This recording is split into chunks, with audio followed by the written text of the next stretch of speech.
Hi everyone, this is Stephanie from Mrs. D's Corner. Let me get situated in my chair here for a minute. Welcome, I'm so excited to see you. Happy Thursday, happy Friday Eve. So glad that it's Thursday night. It's been a really long week for me. So let's get started. I don't want to keep you too long, but tell me in the comments, yes, Friday, hallelujah. Tell me in the comments if you use Reading A to Z in your classroom. Just tell me a yes or no, a thumbs up, thumbs down, if you've used it, if you have access to it. Good, Maya, so glad that you use it. Oh yes, wonderful. I love Reading A to Z too. So hopefully you guys know this information or know that you can do this with their books. If not, I'm going to share it with you, so you should be pretty excited.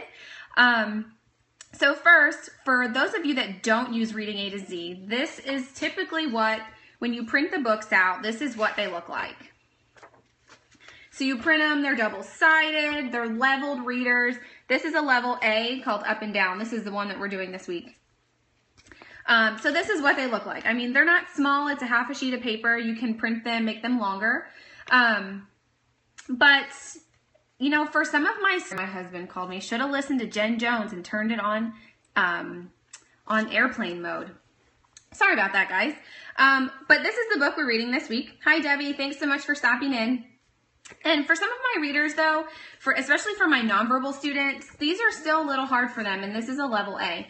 So what I do is when you're in Reading A to Z, let me see if I can pull it up real quick. I should have done this beforehand. When you're in Reading A to Z, you have the option to pull it up on your whole computer screen. So what I do, and I forget what it's called. What do they call it when you pull it up on your whole screen? What book was that? Well, let's just pick a random one. Sorry, y'all. I should have had this planned out a little better. Projectable. So you can do the projectable version here. Let me turn it around. So when you log in, you'll see all these different things up here. And those of you who have Reading A to Z, you already know this. So full screen projectable. So I guess I need to log in.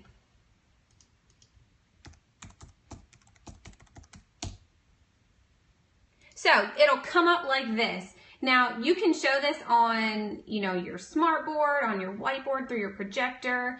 I actually don't do either. I don't have a smartboard. I do have a projector in my classroom, but I don't use it for that. In the world, would I use a projectable version for if I'm not projecting it at all? Let me show you my little teacher hack because I'm pretty excited about it. Actually, it's not my idea. I borrowed it from a teacher that uses it for speech pathology. And she gave me this brilliant idea to get students learning. So what do? I print each page of the projectable to make it one single page like this. So each page, and I print them in color because I'm going to reuse them and you'll see why. Okay, so here's the book. This is fresh printed off the printer. I printed it on cardstock. Nothing fancy. This is exactly what you get. So I laminate it. And this is what I turn it into. I brought a couple home for y'all to see. So here's the book that we read this week. So here's the actual version that you can download from the website. Here is what I turned it into, okay? I put it through, the little, what do you even call that? The little hole puncher thing, and put a spine thing on it. See, I don't even know this. This is all brand new to me. But I made it a huge book. Yes, a binding machine. Thank you. So when my kids read it, so it says eyes go up.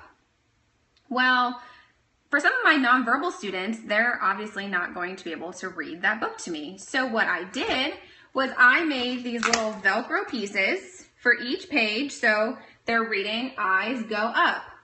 Well, the eyes are going up. Eyes go down. Well, there's an icon there that says eyes go down. And each page has its own little picture that goes with it. Yes, I turn them into adapted books. So for each page, before we read, I'll take all these pieces out and put them in front of my kid. And I will read the book to them. And then they have to put the pieces together to read the book. Now for my students who use sign language, we have them read it in sign too at the same time, so they're still learning that core vocabulary. But why this is cool for even your higher level readers is you can use these pieces, because maybe what if they're getting bored reading these leveled readers? You know, it's the same thing. You pick a new book, you do the worksheets, blah, blah, blah. It could get tedious and boring to them. So how can you use these little pieces to make it interesting for them? You can use it for them to give them a piece and have them finish telling the story. Or for your students who have comprehension issues, they can use the pieces to sequence the story. Use a lot of the pieces or use 2 or 3, depending on their comprehension level. So here's another one that I did. How many legs? This is a level B reader, so this is the next step up. And again, I just printed the projectable version, and so for this, the one that talked about legs, yeah, I've used the wordless version, and I'll give you an example of how I've used that in my classroom too. The only picture I could find on Google besides a pair of sexy women legs, which I didn't really think was appropriate for my students to be seeing. So there's a pair of hairy man legs, which isn't much better, but it's better than sexy women legs. So yeah, many animals have legs. So then they tell them, you know, these animals have 2 legs, so they have to match the numbers. There's also this great one, level A, I save money. So I put money in here. So they have to match the coins. I have a penny. For this, you could make it even more adapted and do 1 cent. So they have to think a penny. How much is a penny worth? A penny's worth 1 cent. So you have to put the correct icon or picture or number or word to match the picture. Yeah, it's a great idea for a classroom library. There's so many uses, even for, you know, gifted students, SPED students, general students. I think it's a great idea. And all you really need, my school has a binding machine. So if you don't have a binding machine, you can go to Staples or Office Depot. I know that they do binding because I've had them do it for me too. And I started out with these really big, like 1-inch rings, and they were enormous.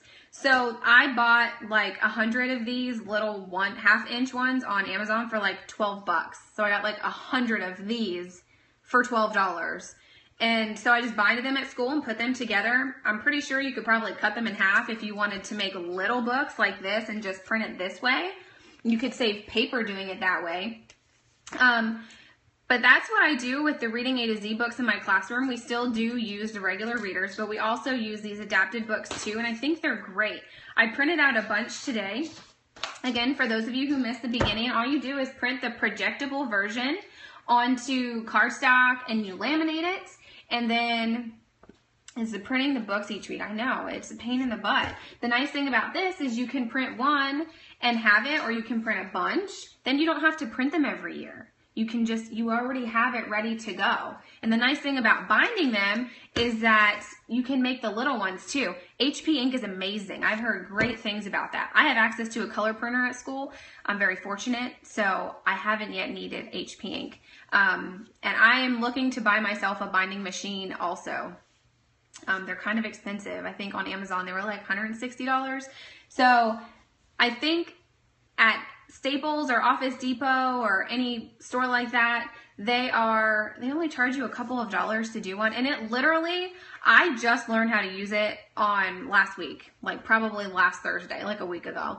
And you literally stick this paper in the thing and hole punch it. And that's it. And then you stick the little binding thing on it, stretch it out with a lever, and then you put the papers on, and that's it. Like, it's the easiest thing ever. The hardest part of doing this was just finding the images, and especially for this one about legs. But I just made numbers. I found pictures on Google and put them in PowerPoint. Like, it says, these animals have many legs. So I just made like an icon that has a lot of different things. So and this one says, how many legs do these ones have? So I do that too. That's honestly the hardest part, and Google's so easy to use. You just Google it, insert it into, Word document or PowerPoint. I prefer PowerPoint, and you're good to go. So that's my little secret inside tip for using Reading A to Z books. The Wordless books. Somebody had mentioned the Wordless books. One thing I like to do with that, I do like the idea of using them for this kind of book. I never thought of that. But I do use the Wordless books with my higher level students. We'll read the book, do a couple of the worksheets throughout the week, and then at the end of the week, before we take the comprehension test, I'll give him the Wordless book, and he has to make his own story out of it. So he really liked that too, especially because it was about pizza. I mean, what kid wouldn't want to read and write about pizza? I love pizza. So I hope you enjoyed this. I hope you have a fabulous Friday and a great Valentine's weekend. If you have plans, I hope that you have a great dinner. It goes smoothly. You get to spend the time with your loved ones. If not, I don't celebrate Valentine's Day, so I'm just going to be Netflixing it up with my husband on the couch. But either way, if you celebrate it or you don't, I hope you have a fabulous weekend. Enjoy tomorrow. Tomorrow's Friday. Wake up ready to go. And I will talk to y'all soon. Bye.